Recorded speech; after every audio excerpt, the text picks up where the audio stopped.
99% लोग नहीं जानते हैं वो वीडियो कौन सा था जिसको देखकर योगी आदित्यनाथ को इतना गुस्सा आया कि उन्होंने तुरंत रामपुर के तत्कालीन डीएम को फोन लगाया और कहा कि जब मर्यादा आजम ने तोड़ दी है तो कानून के हाथ कितने लंबे होते हैं, जरा उन्हें समझाया जाए।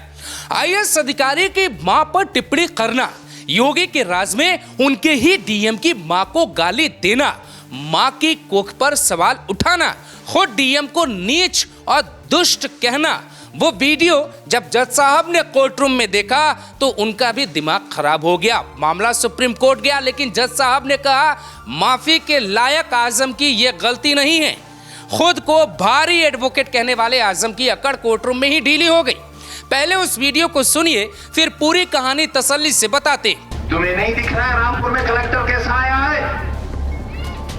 अपने साथ 3 अधिकारी कैसे लेकर आया है? उसने आपके ही उर्दू गेट गिरा दिया जिसे सरकार ने बनाया था सिर्फ भारतीय जनता पार्टी के लोगों को खुश करने के लिए कि हमने उर्दू और उर्दू वालों को जलील कर दिया। इतनी नफरत थी उर्दू गेट से, रात के 4 बजे से गिराना शुरू किया क्योंकि कलेक्टर को ये उम्मीद थी कि उर्दू से मोहब्बत करने वाले सड़क पर निकलेंगे और ये गोली चलाकर रामपुर की सड़कों को गरीबों के खून से लाल करेगा। मैं गलत कह रहा हूं, बताओ। मैं जानना चाहता हूं आपसे कि कौन इतना बड़ा नीच कमीना होगा, किसकी मां ने ये कपूत पैदा किया है अपनी कोख से। 4 साल के मासूम बच्चों को आरपीएस स्कूल में कान पकड़कर लटका देगा। होगा कोई ऐसा दरिंदा और कमीना अधिकारी? दरअसल ये कहानी है आईएएस अंजनी कुमार और आजम खान की दुश्मनी की। 16 फरवरी 2015 को अंजनी कुमार की पोस्टिंग उत्तर प्रदेश में होती है। उन्हें अखिलेश यादव के कहने पर ही केंद्र से यूपी के लिए डेपुटेशन पे बुलाया जाता है, क्योंकि वो रहने वाले यूपी के थे जरूर, लेकिन उनका कैडर सिक्किम था। 2 साल बाद ही योगी आते हैं और साल 2019 में ऐन चुनाव से पहले रामपुर में उन्हें बतौर जिलाधिकारी बनाकर भेजा जाता है, जिसकी तारीख थी 15 फरवरी 2019। डीएम रहते हैं अंजनी कुमार ताबड़तोड़ एक्शन लेते हैं, कई समाजवादी पार्टी के नेताओं पे कार्रवाई करते हैं। इसी बात से बौखलाकर आजम खान ने अंजनी कुमार पे कई विवादित बयान दे दिए, जिसमें एक मां की कोख वाला बयान भी था जिसे आपने सुन लिया। डीएम को योगी ने मिलने के लिए बुला लिया। अंजनी कुमार सीएम आवास में मिलने गए, इसी बीच जयाप्रदा को भी योगी ने बुलाया और योगी जयाप्रदा की भी मुलाकात हुई। रामपुर के उस वक्त के बीजेपी नेता और वर्तमान में विधायक बन चुके आकाश सक्सेना को भी योगी ने मिलने का वक्त दिया।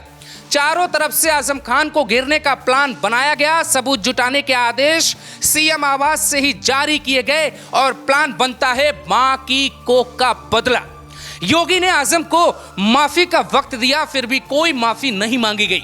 इसके बाद क्या होता है जरा वो भी सुनिए। अंजनी कुमार सिंह 12वीं में सिर्फ 49% अंकों के साथ पास होते, आखिरी प्रयास में आईएएस बन जाते हैं। योगी सरकार में उन्हें खुली छूट मिलती है। आजम पे पहली एफआईआर दर्ज हुई, फिर दूसरी। देखते ही देखते अकेले अंजनी कुमार ने 66 एफआईआर दर्ज करवा डाले। मां की कोख पर दिए बयान के बाद आजम ने माफी नहीं मांगी, बल्कि घमंड में ये तक कह दिया कलेक्टर वलेक्टर क्या होता है, इससे तो जूता साफ करवाएंगे। सब डटे रहो, ये कलेक्टर पलेक्टर ये तनखैया है, तनखैयों से नहीं डरते। मायावती जी के फोटो कैसे बड़े बड़े माल निकाल के जूते साफ कर रहे हैं। हाँ, उन्हीं से है गठबंधन।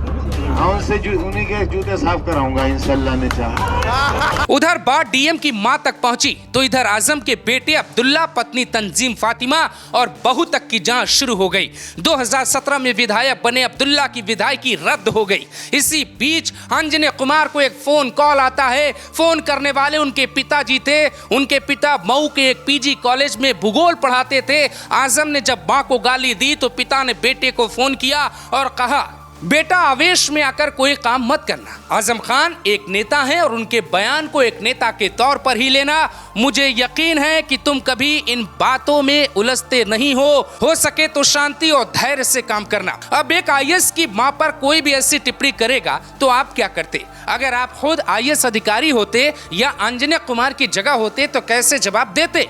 अंजने कुमार ने कोई हथियार तो नहीं उठाया, कोई थप्पड़ भी नहीं मारा। उन्होंने अपनी कलम की ताकत दिखाई, बताया कि कलेक्टर कोई जूता साफ करने वाला किरदार नहीं होता है, और यह भी समझा दिया कि हर सरकार में डीएम और एसपी भैंस नहीं खोजते हैं। अंजने कुमार की कार्रवाई देखकर योगी गदगद हो गए। 70 के दशक से जिस आजम का भौकाल था, हालात ऐसे हो गए कि उन्हें भीख में भी कोई सम्मान देने को तैयार पूरे रामपुर में नहीं मिला। डीएम रहते अंजने कुमार ने साफ आदेश दिया कि कोई भी अधिकारी आजम के सामने झुकेगा नहीं। चुनाव वाले दिन आजम वोट देने जा रहे थे, उसी दौरान रास्ते में पुलिस मिलती है। डीएसपी अनुज चौधरी तब रामपुर में ही थे और आजम को जाता देख जब वो कुर्सी से नहीं उठे तो खुद अपने बेटे अब्दुल्ला के साथ आजम खान गाड़ी से उतर के डीएसपी अनुज चौधरी के पास पहुंच जाते। वो कहते हैं कि एहसान भूल गए क्या?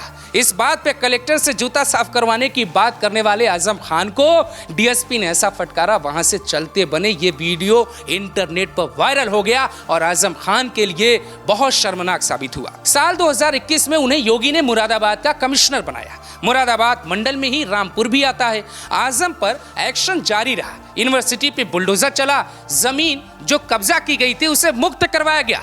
बकरी चोरी से लेके किताब चोरी तक के मुकदमे लगवाने के पीछे अगर किसी का नाम है तो वो है अंजने कुमार। आजम 27 महीने बाद जेल से बाहर निकले। उस वक्त अंजने कुमार रामपुर से निकल के मुरादाबाद के कमिश्नर बन चुके थे। आजम चुपचाप बैठ के तमाशा देखते रहे और बात संभल तक पहुंच गई। संभल की घटना के बाद जेल से ही एक चिट्ठी आजम खान ने लिखी अखिलेश यादव और राहुल गांधी को। उसमें अंजने कुमार का नाम नहीं लिया। जेल जाने के बाद आजम ने कई नेताओं से पैरवी करवाई और मुकदमा वापस लेने का दबाव तक बनवाया, पर योगी के रहते उनके अधिकारी पर कौन दबाव बना सकता है, ये भी एक सवाल। रामपुर का बच्चा बच्चा आजम और अंजने कुमार की दुश्मनी का गवाह बन गया। जो बात मां की कोख से शुरू हुई थी वो बात जेल तक पहुंचकर खत्म नहीं होती है, उससे आगे बढ़ती है। आजम खान को अपने ही गढ़ में बीजेपी मात देती है। आजम का नाम लेने से रामपुर के लोग बचने लगे। जो साम्राज्य सपा नेता ने 4 दशक में बनाया था उसे सिर्फ 4 महीने में ही योगी अपने आईएएस अंजने कुमार के साथ मिलकर खत्म कर देते, और बाकायदे इसका इनाम भी अधिकारी को मिलता है। जब अंजने कुमार रिटायर होने वाले थे तब उन्हें योगी आदित्यनाथ ने 1 साल का एक्सटेंशन दे दिया। संभल में तमाशा जारी है। योगी के सैनिक हर राह में बैठे हैं, कहीं अंजने कुमार तो कहीं राजेंद्र पेंसिया।